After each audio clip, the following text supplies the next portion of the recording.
नमस्कार मित्रों, स्वागत है आपका आज की नई वीडियो में। आज की वीडियो में हम डिस्कस करेंगे कनाडा के नई डेवलपमेंट्स के बारे में। तो जिन्होंने चैनल को सब्सक्राइब नहीं किया वो चैनल को सब्सक्राइब करें और बेल आइकन भी प्रेस करें, जिससे कि आपको आने वाली वीडियो की जानकारी मिले। और साथ ही साथ वीडियो को लाइक एंड शेयर जरूर करें, जिससे कि चैनल की रीच और लोगों तक भी हो सके। तो सबसे पहली जो डेवलपमेंट है वो है कि Canadian passport holders now require an ETA to travel to the UK. पहले कैनेडियन पासपोर्ट होल्डर्स को कोई रिस्ट्रिक्शन नहीं थी, अब उनको भी रिस्ट्रिक्शन हो गई है। तो आइए जानते हैं पूरी डिटेल में। तो यहाँ देखिए, Canadian citizens now need an electronic travel authorisation to enter और transit through the United Kingdom. This new requirement launched on January 8, 2025 is a part of UK's updated entry regulations. It includes Canada, the US, Australia and other non-European countries. Canada, US, Australia, New Zealand and UK ये five eyes के तौर पे जाने जाते हैं, और इनका एक दूसरे कंट्री में आने जाने में कोई रिस्ट्रिक्शन नहीं थी। लेकिन अगर यूके रिस्ट्रिक्शंस इम्पोज कर रहा है तो there is something big going on. तो और जानते हैं इसके बारे में, आइए देखें। तो यही पहले मैंने बताया कि previously Canadian passport holders could travel to the UK without prior authorisation for short term visits of up to 6 months. This new change applies to all Canadians visiting the UK for tourism, visiting friends and family, study or business, as long as it's under 6 months. Here is what you need to know about this ETA. अब इसके बारे में थोड़ी और जानकारी लेते हैं। There are certain exemptions. अब exemptions क्या क्या हैं? You do not require an ETA in advance if you already have a UK visa. अगर वीज़ा है फिर तो ज़रूरत ही नहीं।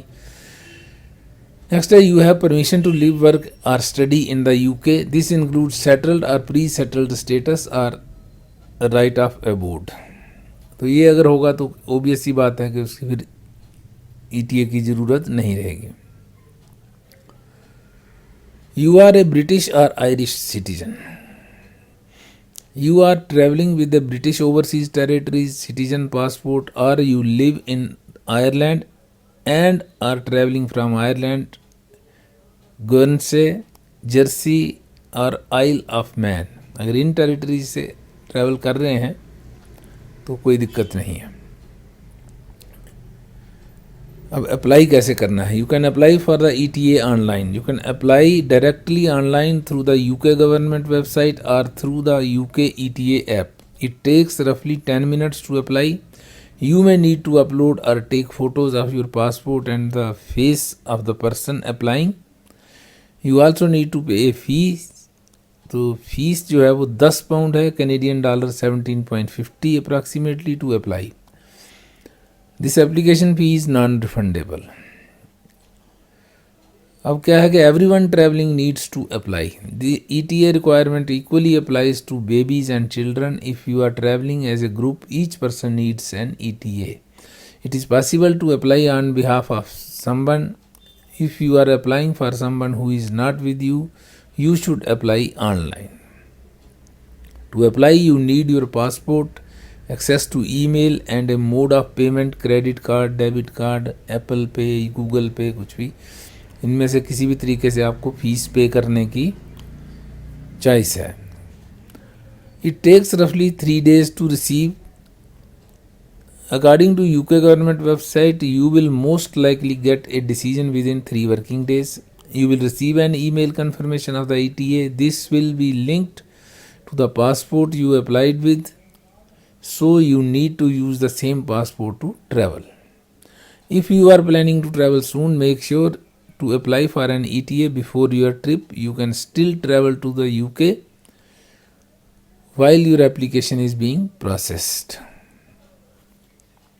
अब ये थोड़ा सा complicated है। If you are planning to travel soon, make sure to apply for an ETA before your trip. You can still travel to the UK while your application is being processed. तो कुछ देते होंगे shoot shot. It is valid for 2 years. You can travel to the UK as many times as you want within this 2-year period. You can stay in the country for up to 6 months with each visit. If you wish to stay longer than 6 months at a stretch, you must apply for a visa. अगर 6 महीने से ज़्यादा होगी तो फिर तो visa लेना ही पड़ेगा. वैसे भी जो पहले भी जो फ्री था वो 6 महीने तक ही था, तो उसी को इन्होंने थोड़ा सा रेगुलराइज किया है, रेगुलेट किया है rather. Restrictions on the ETA. अब रिस्ट्रिक्शंस क्या क्या हैं? There are other restrictions on the ETA. You can not do paid और unpaid work for a UK company as a self employment person unless you are doing a permitted paid engagement or event or work on the creative worker visa concessions. Claim public funds. कोई government से कुछ आपको help नहीं मिल सकती. Use the ETA to live in the UK through frequent visits. Marry or register a civil partnership or give notice of marriage or civil partnership. अब ये भी एक रिस्ट्रिक्शन है कि इस दौरान आप मैरिज भी नहीं कर सकते.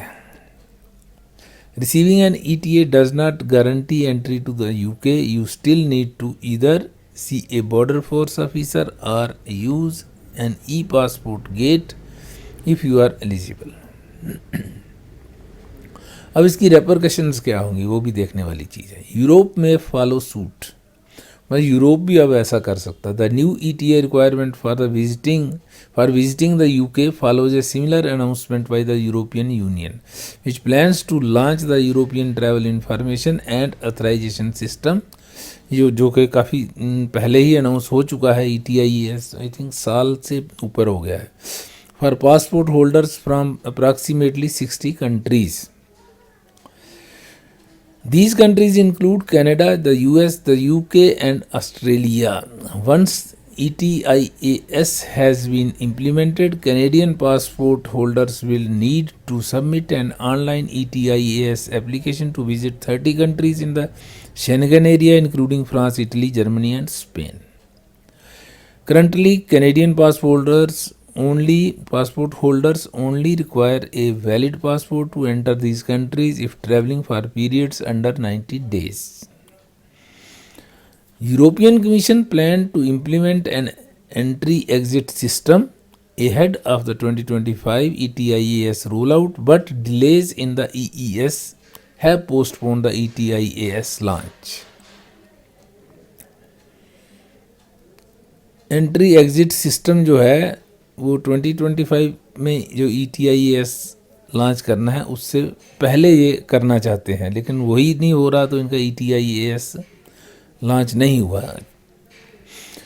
That means Canadians can currently enter these European Union member states and Schengen associated countries without ETIAS. तो अभी एंटर कर सकते हैं. The Canadian passport.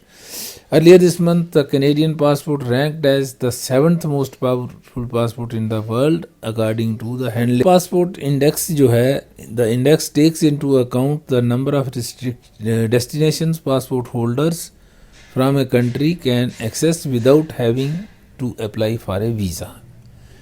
आपको बता दें कि इंडिया के पासपोर्ट की रैंकिंग बहुत नीचे है और बहुत जलालत करते हैं बाकी कंट्रीज़ इंडियन पासपोर्ट होल्डर्स की. तो हमारी गवर्नमेंट को इस ओर ध्यान देना चाहिए कि हमारे जो विजिटर्स हैं, बाहर जाने वाले जो लोग हैं, हमारे इंडिया के जो ट्रैवलर्स हैं, उनके साथ इस तरह की हरकतें ना हो.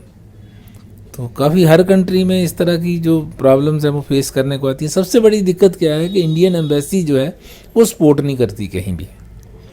पहले तो फ़ोन नहीं उठाएंगे, फ़ोन उठाएंगे तो उल्टा मिसबिहेव कर देंगे या कोई बात ढंग की नहीं करेंगे. तो हर कंट्री में इंडियन एम्बेसी की ये प्रॉब्लम देखने में आती है.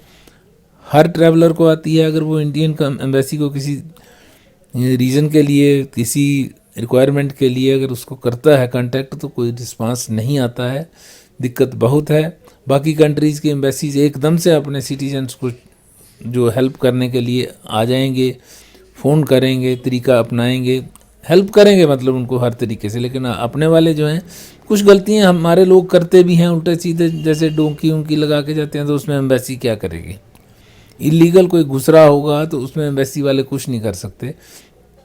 तो इसलिए केसेस, ऐसे भी केसेस आ जाते हैं तो एम्बेसी वाले अवॉइड करते होंगे उनको इस पचड़े में फंसने से। बट इवन देन कुछ जेन्युइन लोग भी इसमें पिस जाते हैं, बहुत सारे जेन्युइन लोग इसमें पिसते हैं जिनका कोई भी फॉल्ट नहीं होता है और फिर भी इसमें उनके साथ जाती होती है। तो at least I request the Indian embassy people to take care of Indian people abroad. और फॉरेन मिनिस्ट्री को भी यही कहूँगा कि आप लोग भी अपने जो कॉन्सुलेट्स हैं, एम्बेसीज हैं डिफरेंट कंट्रीज़ के अंदर, उनको प्रॉपर गाइडलाइंस दीजिए कि वो लोगों की हेल्प करें। वो बैठे ही इसीलिए हुए हैं कि लोगों की हेल्प की जाए, लेकिन जब कोई फ़ोन करता है तो वो हेल्प ही नहीं करते तो क्या होगा? किस लिए बिठाए गए हैं, किस लिए उनके ऊपर करोड़ों रुपया खर्च किया जा रहा है? इसीलिए ना कि अपने कंट्री के लोगों की हेल्प हो। जब हेल्प करेंगे नहीं तो रखे किस लिए हैं फिर? अगर ऐसा कोई केस आता है मिनिस्ट्री के नोटिस में तो एटलीस्ट उन लोगों को कुछ ना कुछ पनिशमेंट तो होनी चाहिए जिससे कि आगे के लिए कोई गलती ना करे।